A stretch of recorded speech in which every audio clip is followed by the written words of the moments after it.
Exodus 24:8. అప్పుడు మోసే చదువుదాం. అప్పుడు మోసే రక్తమును తీసుకొని ప్రజల మీద ప్రోక్షించి ఈ సంగతులన్నిటి విషయమై యెహోవా మీతో చేసిన నిబంధన రక్తము ఇదే అంటాడు. కాబట్టి ఆ నిబంధన రక్తం ఏదేను తోటలో ఆ దినమే దేవుడు అర్పించాడు. వారిని దగ్గరకు తీసుకున్నాడు. ఆదాము అవ్వలని వారిని పరామర్శించాడు, వారిని ఆదరించాడు, వారి పాపానికి క్రయం చెల్లించినాడు. ఒక రక్తము, జంతువు యొక్క రక్తము చేత శుద్ధి చేస్తూ వచ్చినాడు. పాప క్షమాపణ ఇచ్చాడు, శుద్ధి చేయబడిన అనుభవంలోనికి తీసుకొని వచ్చాడు. సాక్ష్యం కోల్పోయిన వారిని అదే చర్మపు చేత మరి ఫస్ట్ టైలర్ ఆయనే టైలర్గా మారుతూ వచ్చినాడు. వారికి సొక్కాయిలు చేస్తూ వచ్చినాడు. చర్మపు సొక్కాయిలను number 1 first mostly popular tailor ఆయన. ఆ దినము నుంచే మానవునికి వస్త్రాలు అవసరమని టీచింగ్ అనుభవాన్ని దేవుడు భూమి మీద తీసుకొచ్చాడు. వారికి చక్కగా ఆ చర్మపు చేత చొక్కాయిలను అమర్చాడు. చెప్పండి, వారిని ఆదరించాడు, వారికి పాపక్షమాపణ కలుగజేశాడు, వారిని శుద్ధి చేసిన అనుభూతిని తీసుకొచ్చాడు, వారి మానమును కప్పుతూ వచ్చినాడు. వారు ఏ సహవాసం అయితే కోల్పోయారో ఆ సహవాసం తండ్రితో తీసుకొని వచ్చినాడు. వారిని ఏదెనులో నుండి బయటికి పంపించి మీరు వర్ధిల్లండి అని చెప్పాడు. ఏం చెప్పాడు? మీరు వర్ధిల్లండి. ఒక దినం మళ్ళీ మీకేమొస్తుంది? మరణం వస్తుంది. ఆ మరణాన్ని జయించడానికి ఈ రక్తం అవసరం. ఒక దినం నేను మీ మధ్యకు రాబోతాను అని చెప్పాడు. ఆ సంకల్పం అంతా, ఆ దైవ నిర్ణయం అంతా ఆయన చేస్తూ వచ్చినాడు. ఈరోజు నీవు నేను కూడా ఆయన ఆరాధించడానికి మనపక్షంగా ఆయన ఏం చేశాడు? మనము కూడా ఆదాములాగా మాట వినని వారిగా మారుతూ వచ్చినాం. దయచేసి రండి. మనము కూడా ఆదాము వలె మరణములోనికి వచ్చాం. మనము కూడా తండ్రితోనూ కుమారునితోనూ పరిశుద్ధాత్మతోమునితోనూ సహవాసము కోల్పోయిన వారిగా ఉంటూ వచ్చినాం. ఆ రోజు ఆదాము మాత్రమే కాదు కానీ ఈరోజు నీవు నేను కూడా. దయచేసి రండి.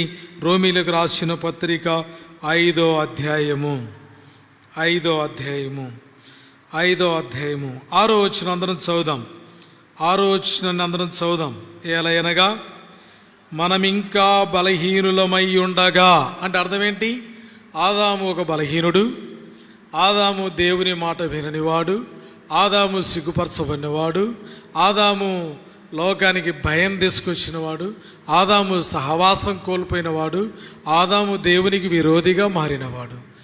ఆయన ఆ ఏదెనులో అటువంటి వ్యక్తి కోసం ఒక జంతువు రక్తము ద్వారా రక్త ప్రోక్షణాన్ని మరి తీసుకొచ్చి వారిని ఏ విధంగా ఆ బలహీనుణ్ణి బలపరిచాడో మనము కూడా బలహీనులుగా ఉన్నప్పుడు, మనము కూడా ఆదాములాగా ఉన్నప్పుడు, ఆదామును పోలి ఉన్నప్పుడు, ఆదాము పోలికలో ఉన్నప్పుడు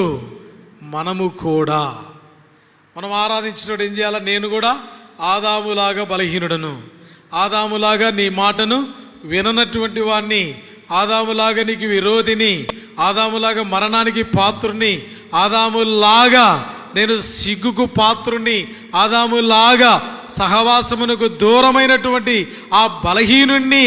రెండోది చూడండి, ఆ మాట చదువుదాం. బలహీనులమై ఉండగా క్రీస్తు యుక్త కాలమున భక్తిహీనుల కొరకు చనిపోయెను. దేవుని మాట వినని ప్రతివారు కూడా బలహీనులు అవుతారు. దేవుని మాట వినని ప్రతివారు కూడా భక్తిహీనులు అవుతారు. ఆదాములాగా ప్రభా నేను బలహీనునిగా ఉంటిని, నేను భక్తిహీనుడిగా ఉంటిని, ఇంకెలా ఉంటిని? ఆదాములాగా. దయచేసి రండి చదువుదాం. 8వ వచనం అందరం చదువుదాం. 8వ వచనం అందరం చదువుదాం. అయితే దేవుడు మన ఎడల తన ప్రేమను వెల్లడిపరుస్తున్నాడు. ఎట్లనగా మనం ఇంకను పాపులమై ఉండగానే క్రీస్తు మన కొరకు చనిపోయెను. ఆదాము ఆ చెట్ల చాటున ఇంకా దాగుకొని పాపముతో నిండి ఉండగానే మనము కూడా ఇంకను అనే పదం అర్థమైందండి. ఇంకను అంటే అర్థం ఏంటంటే ప్రజెంట్ కంటిన్యూ టెన్స్. అర్థమైందండి. అంటే ఇంకేంటి, ఇక మనం పాపములోనే ఉంటున్నాము అని. ఆ బలహీనుడి కొరకు, ఆ బలహీనమైన మన కొరకు, ఆదాము లాంటి భక్తిహీనుల మన కొరకు, ఆదాములాగా ఇంకనూ పాపములో ఉన్నటువంటి మన కొరకు, అంత మాత్రమే కాదు. 10వ వచనం అందరం చదువుదాం. 10వ వచనం అందరం చదువుదాం. 10వ వచనం, ఏలైనగా శత్రువులమై ఉండగా. అర్థమైందండి. శత్రువులము, శత్రువులు పోల్చుకుంటే విరోధులము, దేవునికి దూరస్తులము.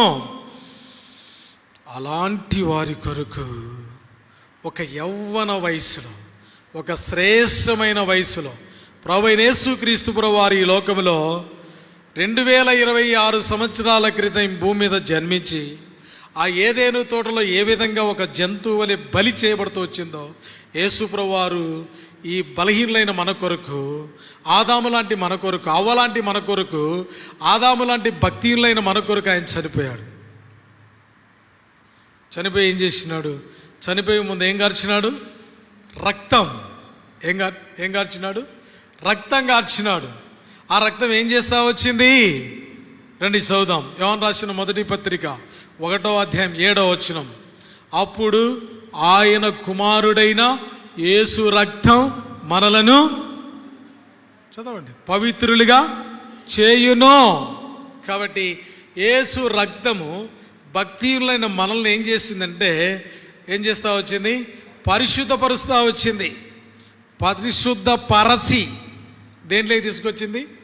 చెప్పండి. పరిశుద్ధ ఎక్కడి నుంచి వచ్చింది?